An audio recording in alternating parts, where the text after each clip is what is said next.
नमस्कार दर्शक बंधु मु मुना स्वागत जानुछि ओडिया न्यूज को। दर्शक बंधु आज जनवरी 21 तारिख मंगलवार आज दिन ओडिशा तथा देश विदेशर प्रमुख खबर गुड़ी को जानवा चाहूले भिडटी को शेष पर्यंत देखंतु एवं भिडटी भल लगे लाइक शेयर मध्य करदेवे एवं यही प्रत्येक दिन ताजा खबर गुड़ी को जानवा चाहूले चैनल टी को सब्सक्राइब कर पाखर थिबा ऑल बेल नोटिफिकेशन आइकन टी को दबाई दियंतु। तेबे आसंतु नजर पकेइबा आजिर संपूर्ण खबर उपरे। जनवरी 22 परिवर्ते 24 रु आवास योजना पाई आरंभ हेबो सर्भे। यह सहित आसंता 24 तारिख रे आवास पोर्टाल रो विधिबद्ध भावे शुभारंभ करिवे राज्य सरकार बोली कहिसेंती पंचायत राज मंत्री रवि नारायण नायक। से आहुरी मध्य कहिसेंती जे आरंभ हेबाकु थिबा सर्भे 1.5 रु 2 मास धरि चलिबो। एथिपाई विभाग पूरा प्रस्तुत रहिछि। बाइक फ्रीज थिले मध्य आवेदन करि परिबे। मासिक 15,000 आय थिले भी करि परिबे आवेदन।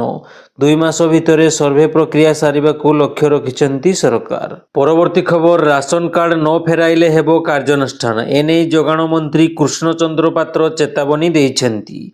जेउ दिनठू कार्ड नहीं थिबे सेबेठू आदाय हेबो। ओएस ऑफिसर हातेइछंती राशन कार्ड। केवाईसी जांच रे आसिला सांघातिक तथ्य। ओएस ऑफिसर डाक्तर अध्यापक नैछंती राशन कार्ड। तुरंत कार्ड फेराइबा पाई मंत्री निवेदन करिसेंती। सूचना देले जोगाण मंत्री कृष्णचंद्र पात्र। परवर्ती खबर लोकसेवा भवन ठारे मुख्यमंत्री मोहन चरण माझी अध्यक्षतार राज्यर आईन श्रृंखला परिस्थिति संपर्कित एक उच्च स्तरीय बैठक अनुष्ठित हो जाइछि। विभिन्न समस्यार समाधान संपर्क में आलोचना होइथिला। ओडिशा पुलिस पई थिबा 3टी प्रमुख आह्वान यथा सड़क दुर्घटना कम करिबा, साइबर अपराध एवं गंजेई चाष को रोकिबा दिगरे विवृत्ति आलोचना होइथिला। बैठकर आलोचनारू जना पड़िछि जे राज्य में वर्तमान 2198 जन ट्राफिक पुलिस राज्य में कार्यरत अछंती। सड़क सुरक्षा क्षेत्र में ट्राफिक व्यवस्थार प्रमुख भूमिका रही। यार परिचालन पई राज्य में एबे 2198 जन ट्राफिक पुलिस कार्य करुछंती। चलित वर्ष आउ 2000 नुआ पदवी सृष्टि करने को मुख्यमंत्री मोहन चरण माझी निर्देश देइछंती। रविवार भुवनेश्वर लोकसभा भवन में मुख्यमंत्री अध्यक्षतार राज्यर आईन श्रृंखला स्थिति संपर्कित उच्चस्तरीय समीक्षा बैठक में निष्पत्ति होइछि। परवर्ती खबर कोणार्क तृतीय जातीय खनि सम्मिलन उद्घाटित होइछि। एही सम्मिलन में मुख्यमंत्री मोहन चरण माझी जोग देई कहिसेंती जे ओडिशा खनि संपद रे भरपूर राज्य। केवल केन्दुझर नुहे राज्यर प्रत्येक कोण में रही खनिज संपद। तेणु ओडिशा वास्तव में रत्नगर्भा। देशर विकास रे ओडिशार भूमिका गुरुत्वपूर्ण। एबे ओडिशा माटी रे लिथियम थिबा संकेत मिलिछि। ई बैटरी शिल्प पई यह भल खबर बोली मुख्यमंत्री मोहन चरण माझी प्रकाश करिसेंती। परवर्ती खबर कटक एससीबी मेडिकल कॉलेज रे पुणी जणे डाक्तर को आक्रमण अभियोग।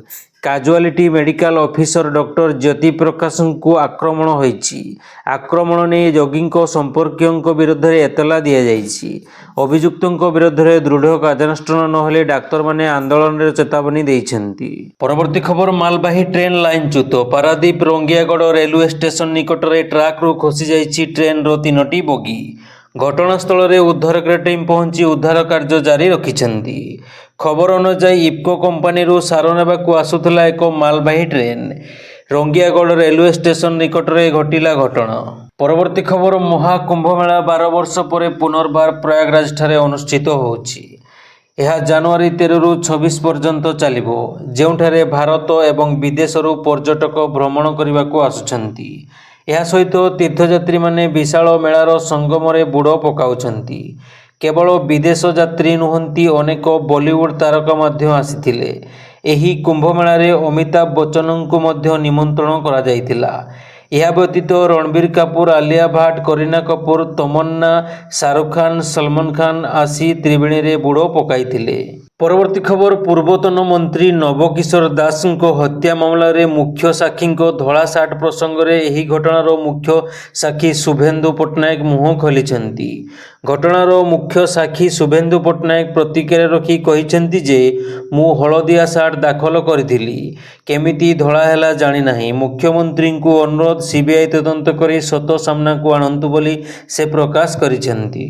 परवर्ती खबर बरगढ़ बुर्ला जंगलरू गुरुतर अवस्था युवती उद्धार घटना 3 जन को गिरफ्त करिछि पुलिस। मुख्य अभियुक्तକୁ ଫେରାର କରିବାରେ ଓ ପ୍ରମାଣ ନଷ୍ଟ କରିବାରେ ଏମାନେ ସହଯୋଗ କରିଥିଲେ। सोमवार 3 ଜଣଙ୍କୁ ଗିରଫ କରିବା ସହ ପୋଲିସ କୋର୍ଟ ଚାଲାଣ କରିଛି। ଗିରଫ ହୋଇଥିବା 3 ଅଭିଯୁକ୍ତ ହେଉଛନ୍ତି ସର୍ଜନ ଡନସେନା, ପ୍ରହ୍ଲାଦ ଦାସ ଓ ଜୟକୃଷ୍ଣ ଡନସେନା। ସର୍ଜନ ଓ ପ୍ରହ୍ଲାଦ ବିଜେପୁର ବ୍ଲକ ପୁଟୁକା ଗାଁର ହୋଇଥିବା ବେଳେ ଜୟକୃଷ୍ଣ ପଦ୍ମପୁର ଉପଖଣ୍ଡ ଜଗଦଳପୁର ଡୁମାଭଟ୍ଟା ଗାଁର। ତେବେ ମୁଖ୍ୟ ଅଭିଯୁକ୍ତ ଏଯାଏଁ ଫେରାର ରହିଛି।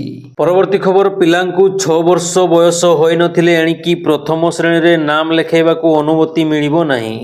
ଆସନ୍ତା ଶିକ୍ଷାବର୍ଷ 25-26 ମସିହାରୁ ରାଜ୍ୟରେ ଏହି ନୂଆ ନିୟମ ଲାଗୁ ହେବ।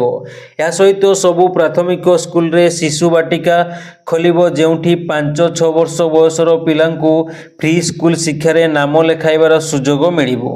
ଆସନ୍ତା ଶିକ୍ଷାବର୍ଷରୁ ରାଜ୍ୟ ସରକାର ଏଭଳି କିଛି ଗୁରୁତ୍ୱପୂର୍ଣ୍ଣ ନିଷ୍ପତ୍ତିକୁ କାର୍ଯ୍ୟକାରୀ ପାଇଁ ପଦକ୍ଷେପ ନେଇଛନ୍ତି। ପରବର୍ତ୍ତୀ ଖବର, ବହୁ ଚର୍ଚ୍ଚିତ ନବ ଦାସ ହତ୍ୟାକାଣ୍ଡ ତଦନ୍ତରେ ବଡ଼ ବିଭ୍ରାଟ। ତଦନ୍ତରେ ରହିଥିବା ବିଭିନ୍ନ ଛିଦ୍ର ସବୁ ଗୋଟିଏ ପରେ ଗୋଟିଏ ପଦାକୁ ଆସିବାରେ ଲାଗିଛି। କ୍ରାଇମବ୍ରାଞ୍ଚ କାହିଁକି ସ୍ୱର୍ଗତ ଦାସଙ୍କ ଗୁଳିବଦ୍ଧ ସାର୍ଟ ଓ ରକ୍ତଲଗା ତଉଲିଆକୁ ଜବତ କଲା ନାହିଁ, ସେ ନେଇ ପ୍ରଶ୍ନ ଉଠିଛି। ଏବେ ଆଉ ଏକ ଚାଞ୍ଚଲ୍ୟକର ତଥ୍ୟ ସାମ୍ନାକୁ ଆସିଛି। କୋଭିଡ କଟକଣା ହଟିଥିବା ପରେ ବି କେମିତି ନବ ଦାସଙ୍କ ସାର୍ଟକୁ ପୋଡ଼ି ଦିଆଯାଇଥିଲା, ହସ୍ପିଟାଲ ତାକୁ ନେଇ ଉଠିଲା ପ୍ରଶ୍ନ। ଏମିତିକି ନବ ଦାସଙ୍କ ରକ୍ତଲଗା ସାର୍ଟର ପତ୍ତା ମିଳୁନି ତାହା ନୁହେଁ, ବରଂ ଘଟଣାର ମୁଖ୍ୟ ସାକ୍ଷୀଙ୍କ ସାର୍ଟର ରଙ୍ଗ ବି ବଦଳାଇ ଦିଆଯାଇଛି। ତେବେ ଏହା କ୍ରାଇମବ୍ରାଞ୍ଚର ଖାମଖିଆଲି ନା ଅଭିଯୁକ୍ତ ଗୋପାଳ ଦାସଙ୍କୁ ଖସାଇବା ପାଇଁ ସୁଚିନ୍ତିତ ଯୋଜନା, ତାକୁ ନେଇ ଆଲୋଚନା ଆରମ୍ଭ ହୋଇଛି। ପରବର୍ତ୍ତୀ ଖବର, ଶରଣରାଜ ହତ୍ୟା ମାମଲାରେ ଆସିଲା ରାୟ। ପ୍ରେମିକା ଗ୍ରୀଷ୍ମାଙ୍କୁ ମୃତ୍ୟୁଦଣ୍ଡ ଶୁଣାଇଛନ୍ତି କେରଳ ତ୍ରିଭେନ୍ଦ୍ରମ ଗୋଟିଏ କୋର୍ଟ। ଗ୍ରୀଷ୍ମା ନାମକ ଜଣେ ମହିଳା ତାଙ୍କ ପ୍ରେମିକ ଶରଣରାଜଙ୍କୁ ବିଷ ଦେଇ ହତ୍ୟା କରିବା ଅଭିଯୋଗରେ ଦୋଷୀ ସାବ୍ୟସ୍ତ କରି ମୃତ୍ୟୁଦଣ୍ଡ ଶୁଣାଇଛନ୍ତି। ପରବର୍ତ୍ତୀ ଖବର, wicket keeper batsman Rishabh Pant Lucknow super ଜାୟାଣ୍ଟସର ଅଧିନାୟକ ହୋଇଛନ୍ତି। ଦଳର ମାଲିକ ସଞ୍ଜୀବ ଗୋୟଙ୍କା ତାଙ୍କ ସହିତ ଏକ ସାମ୍ବାଦିକ ସମ୍ମିଳନୀ କରି ନୂତନ ଅଧିନାୟକଙ୍କ ନାମ ଘୋଷଣା କରିଥିଲେ। ଅଧିନାୟକ ନିଯୁକ୍ତି ହେବା ପରେ ପନ୍ତଙ୍କ ପ୍ରଥମ ପ୍ରତିକ୍ରିୟା ମଧ୍ୟ ଆସିଛି। ରିଷଭ ପନ୍ତ କହିଛନ୍ତି, ମୁଁ ମୋର ସମସ୍ତ ଅଧିନାୟକଙ୍କଠାରୁ ବହୁତ କିଛି ଶିଖିଛି। ପରବର୍ତ୍ତୀ ଖବର, ପଶ୍ଚିମବଙ୍ଗର ରାଜଧାନୀ କଲିକତାର ଆର୍ଜିକର ହସ୍ପିଟାଲରେ ଡାକ୍ତରଙ୍କ ଦୁଷ୍କର୍ମ ଓ ହତ୍ୟା ମାମଲାରେ ସୋମବାର ଦଣ୍ଡାଦେଶ ଶୁଣାଇଛନ୍ତି ଅଦାଲତ। ଦିନ 2ଟା 45 ସମୟରେ ସିଆଲଦା କୋର୍ଟ ନିଜ ରାୟ ଶୁଣାଇ ଦୋଷୀ ସଞ୍ଜୟ ରାୟଙ୍କୁ ଆଜୀବନ କାରାଦଣ୍ଡରେ ଦଣ୍ଡିତ କରିଛନ୍ତି। ମୃତ୍ୟୁ ପର୍ଯ୍ୟନ୍ତ ଜେଲରେ ରହିବ ସଞ୍ଜୟ। ଏଥିସହ ଦୋଷୀ ଉପରେ 50,000 ଟଙ୍କାର ଜରିମାନା ଲଗାଇଛନ୍ତି ଅଦାଲତ। ମାମଲାରେ ପୀଡ଼ିତାଙ୍କ ପରିବାର ସହ ସିବିଆଇ ଫାଶୀଦଣ୍ଡ ଦାବି କରିଥିବା ବେଳେ ଏହା ବିରଳରୁ ଅତି ବିରଳତମ ମାମଲା ନୁହେଁ ବୋଲି କହି ସିଆଲଦା କୋର୍ଟର ବିଚାରପତି ଅନିର୍ବନ ଦାସ ଆଜୀବନ କାରାଦଣ୍ଡାଦେଶ ଶୁଣାଇଛନ୍ତି।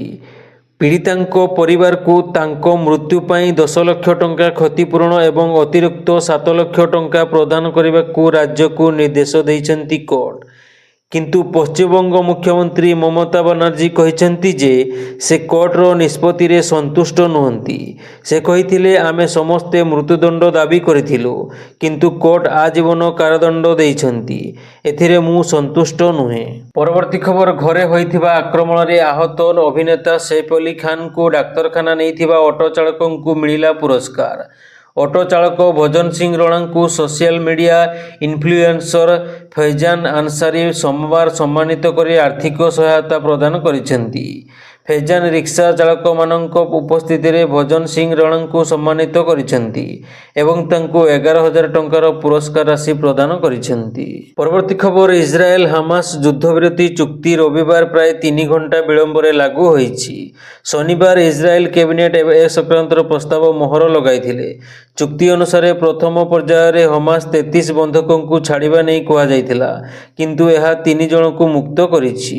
ପରବର୍ତ୍ତୀ ଖବର, ବିଗ୍ ବସ୍ 18ର ବିଜେତା ହେଲେ ଅଭିନେତା କରଣବୀର ମେହେରା। ଶ୍ରେଷ୍ଠ 6 ଜଣ ଫାଇନାଲିଷ୍ଟଙ୍କୁ ହରାଇ ଟ୍ରଫି ହାତେଇଲେ କରଣ। ବିଗ୍ ବସ୍ 18କୁ ମିଳିଲା ନୂଆ ବିଜେତା।